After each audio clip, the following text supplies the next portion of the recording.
Good morning, guys. This is Tim from Grumpy Old Mechanics. I'm at my house today. It is Sunday morning at 36 degrees. Today we're doing timing chains on this beautiful Veloster N with upgraded turbo intakes and 200,000 miles on it. He's getting a little bit of a rattle noise. I will try to show you step by step, but condense the video as much as I can. And if you like this video, please like and subscribe to help support the channel. Thank you. Okay guys, the first step I'm doing here is just unhooking the battery. Probably not going to see that on camera, but I would hate to have this thing try to start for whatever reason. Next thing I'm going to do is use a pair of pliers, pull some of these vacuum lines off. Alright, once I get the vacuum line out of the way, I'm going to unplug the high pressure fuel pump. Okay guys, next I'm going to remove the high pressure fuel pump. This is a 19. Loosen up, you can see some fuel sprays out, but not a whole lot. The car's been sitting overnight.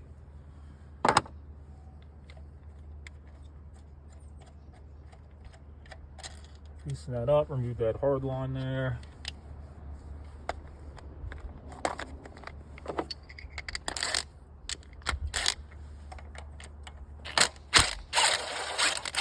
And these two bolts holding the pump in are a 10 millimeter. And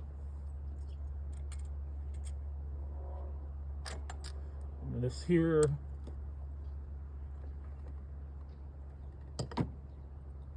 I can just swivel out of the way.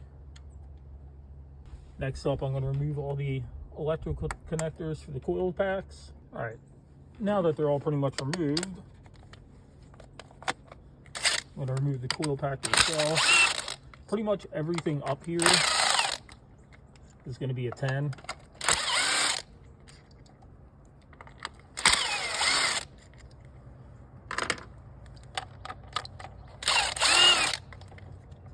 I'm taking the 10s off for that hold the wiring harness.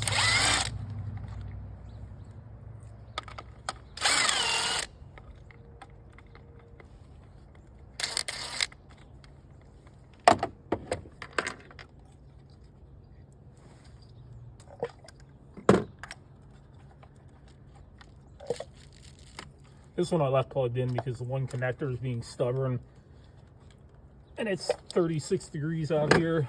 So I don't want to risk breaking it. I'm just pretty much removing every electrical connector I can so I can get this harness out of my way more.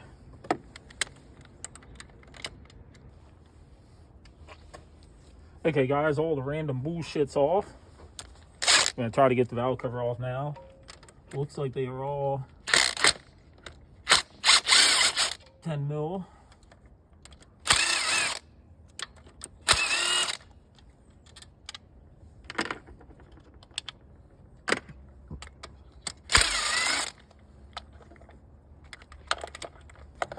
Oh, no, I didn't.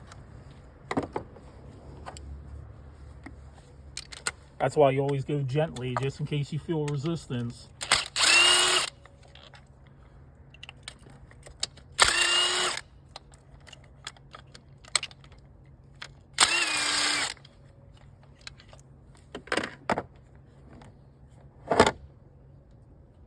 Now I got them all out. There's 3 down in the valley there.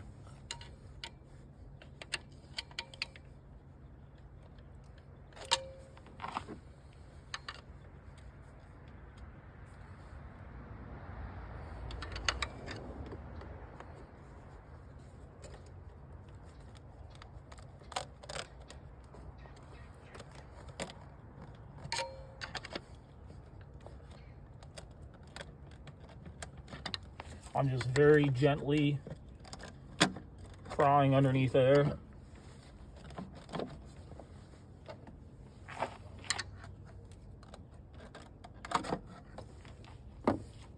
So this engine mount, engine hoist point right here is in the way. Okay, with this engine hoist point out of the way, it looks like there's plenty of room to get the valve cover out now.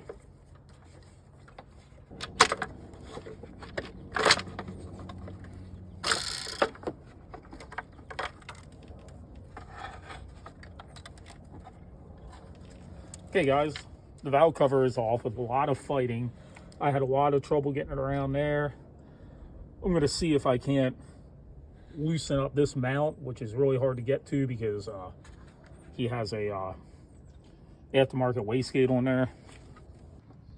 See if you guys can see that. 200,000 miles. And here's someone that definitely takes care of their car. There is not one single bit of wear on those cams. They look brand new still.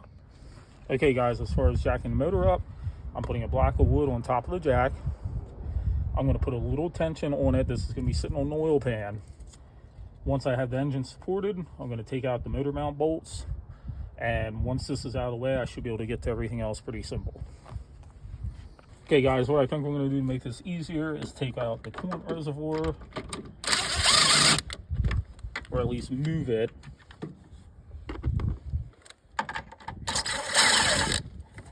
Probably don't actually have to take the whole thing out. Yeah, because there's a bolt under here. So these motor mount bolts right here holding the engine block to the mount are 17s.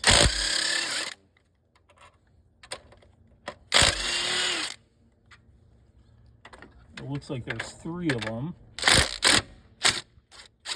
You can see it dropping, but I have the jack under there.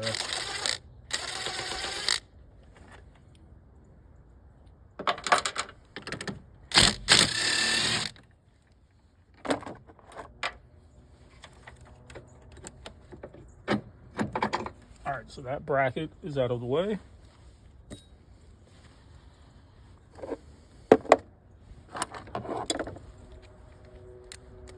Then I'm going to just take this mount off itself too. Give me a little bit more room.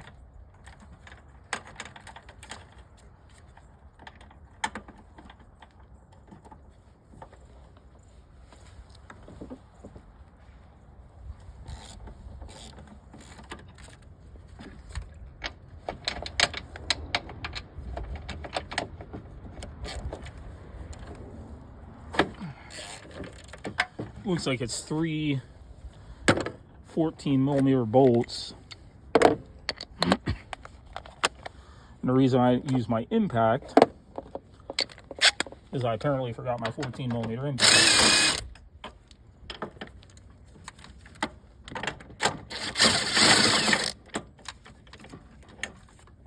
So I broke it loose by hand with a 14. And then I ended up zipping it off with a 15mm impact.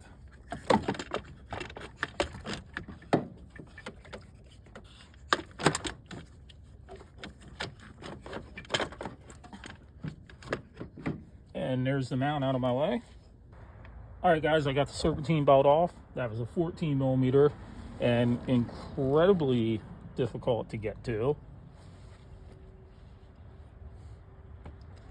Now I'm going to work on taking the water pump off, and that, well, the water pump pulley. It looks like a stretch belt, so that ought to be fun. 10mm for the pulley bolts. There is 3 of them. Okay, I got the 3 little water pump pulley bolts out. Now that being a stretch belt, there means there's no tension. So the belt's actually stretched on. So what I'm going to try to do is pop the pulley off, and hopefully the belt will come off with it. Now getting it back on, that'll be a different story. There we go. There is the stretch belt. Make sure to put these bolts back in here so you don't lose where they are. Tell you what, the more I tear into this car, the more I begin to realize how very, very well built these are. I mean, this is insane the amount of engineering that goes into these. So it looks like the motor mount bracket is going to be the next thing on my list to get off. And those are 14 millimeter. And it looks like there is 1, 2, 3. Looks like there is 3 bolts. Might be one more hiding down there. I'll find out here in a bit.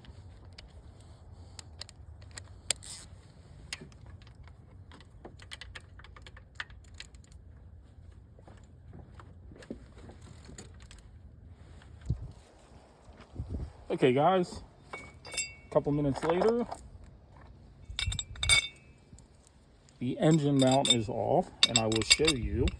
It's a 14, 14, 14, and a 10 millimeter, and I believe, yeah, this one goes into the alternator bracket here. So now that's all off. Put them right back where they belong, so I know. And then I can show you what we have going on in here. Looks like a whole mess of little bolts that need to come off. Now, earlier when you guys weren't watching, I took the inner fender liner off, which is incredibly easy to get off. Just a bunch of push pins and a 10 millimeter or a couple Phillips head screwdrivers. I wanted to make sure I could get the crank pulley off before I made the car not runnable, in case I had to use the old pry bar trick. But the crank pulley is a 22 millimeter, and then it just slides right off. I gotta drop the engine down some to get it out the whole way. Okay guys, I got dropped the engine down quite a bit, got the crank pulley off, came right on out, 22 millimeter. Okay guys, I'm gonna show you real quick what I did here. Right here, I put a pry bar on and gently tapped it. As soon as that broke loose, I put this in here, and then I just kept taking this flat blade screwdriver and very, very, very gently working my way around. That popped the cover off. Then I went under here, because this cover here, there's 2 locating pins, so it'll only come straight up. You can't tap it to the side, or else it'll end up, let's see if I can show you them.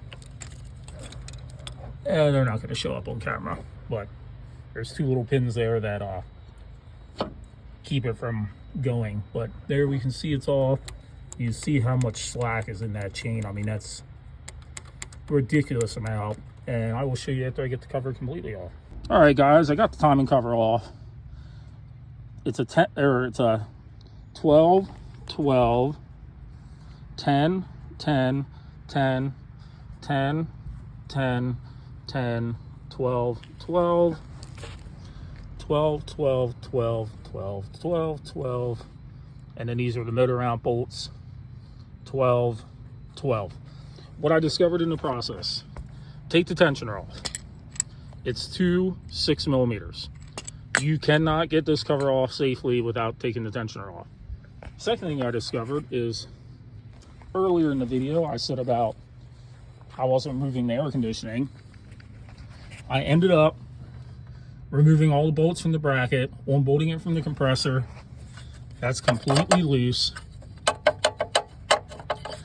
And once I had that loose and dropped off, the timing chain cover came right off. So I guess it was pinching it up in place. And here you can see the chain, all the marks. I am going to move this engine to TDC now. Top dead center. Line the timing marks up. And then I'll be back with you.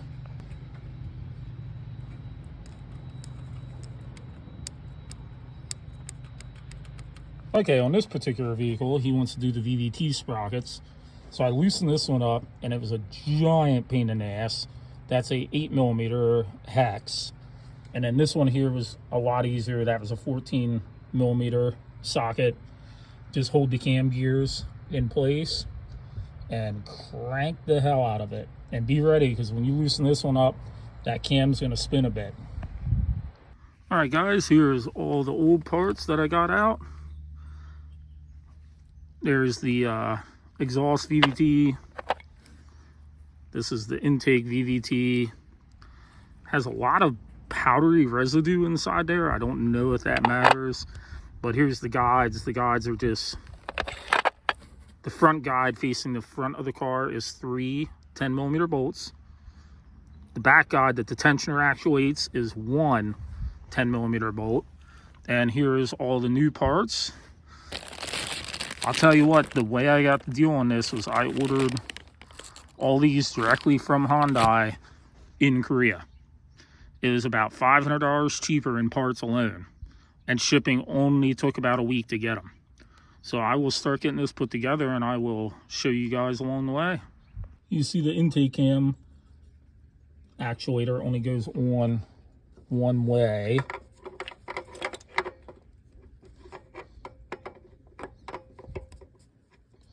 That's slid into place. There we go. It fits loose like that until I get everything cranked down on it. So that is 1 8mm bolt. Okay guys, a couple things I want to go over here. I'm getting ready to put it all back together. This is a hydraulic actuated tensioner. Leave this piece in until you have it all together, because as soon as you take that out, this is going to pop on out, and then it's a pain in the ass to get it locked back down in. And then here's the timing chain. These two purple links line up with the dots on the camshaft, and this one lines up with the dot on the crank pulley. Also, one other thing I wanted to show you is on the intake cam phaser, there's a slot. And when you put this on, you can move it like this. When you lock that intake cam phaser down, you want this rotated the whole way towards the windshield of the vehicle. Once that hits that stopper, then you can tighten your 8mm hex down to around 50 foot-pounds of torque. All right, guys, I'm going to try to show you how I did this. This is a piece of packaging material. I'm doing this by myself, so I use this to hold the sprocket up in place. Right there's the gold link. You can't see the mark, it's behind there now. And then up top, there's the purple link on the dot.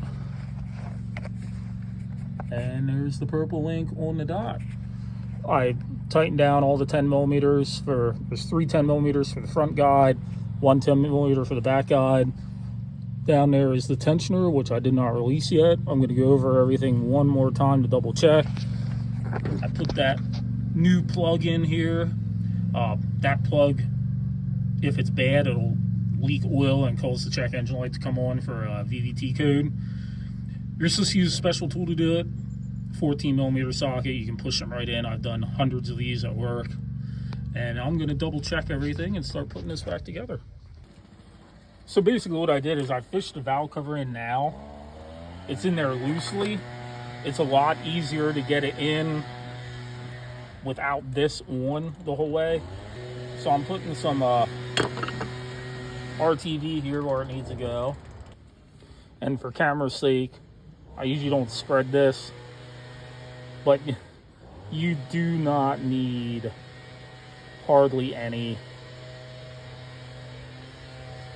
Just the thinnest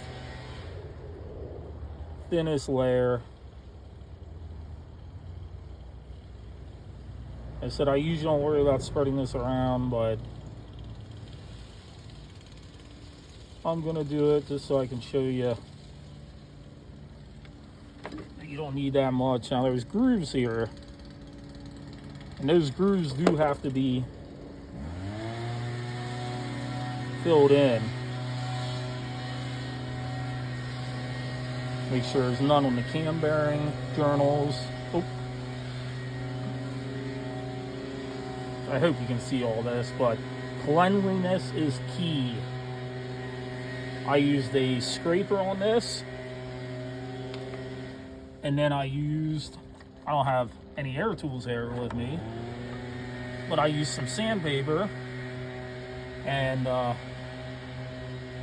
sandpapered that all in good. I want to put some right here in the very corners. where the valve cover is going to meet it.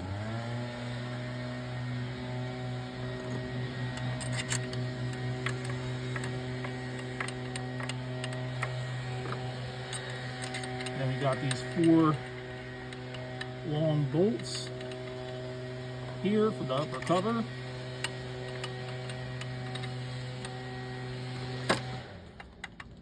I'm going to run them in quick. They are a 12 millimeter.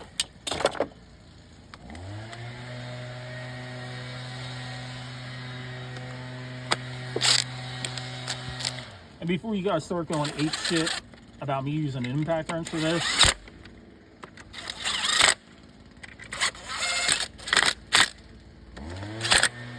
I am barely putting that on, and I'll go through and torque that all down when I'm finished. By hand, not with a torque wrench. Or I mean, not with an impact gun. Well, like I said, I put a little bit in the 2 corners here. Anytime there's a break in the metal, so we got metal on metal and then plastic. So I put a little bit of sealer on those corners so they don't start leaking around the edges. Now I'm going to throw the valve cover bolts back in just so I can get this all covered up and keep dirt and debris from falling in there. I still have to get the timing cover on, all that other fun shit. Here's guys, this is where I put some on. That's what I mean, you don't need a whole lot of RTV. Okay guys, the timing chains are done. It's running right now, started right up. Important things to note: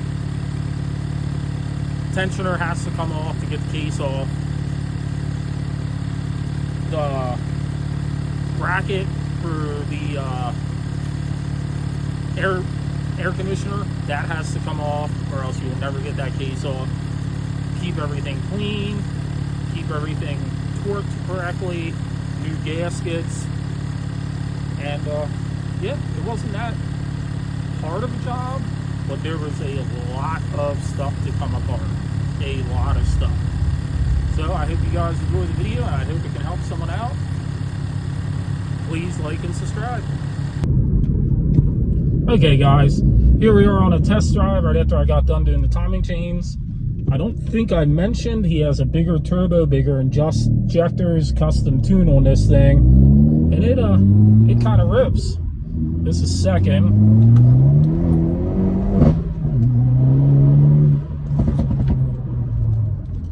Cannot keep it on the road.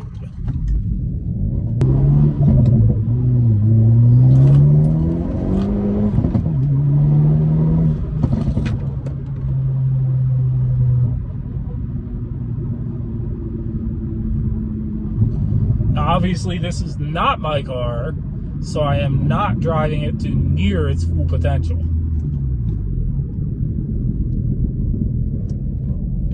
So anyone that wants to give Hyundai a bad rap, this is one car that they got it right on.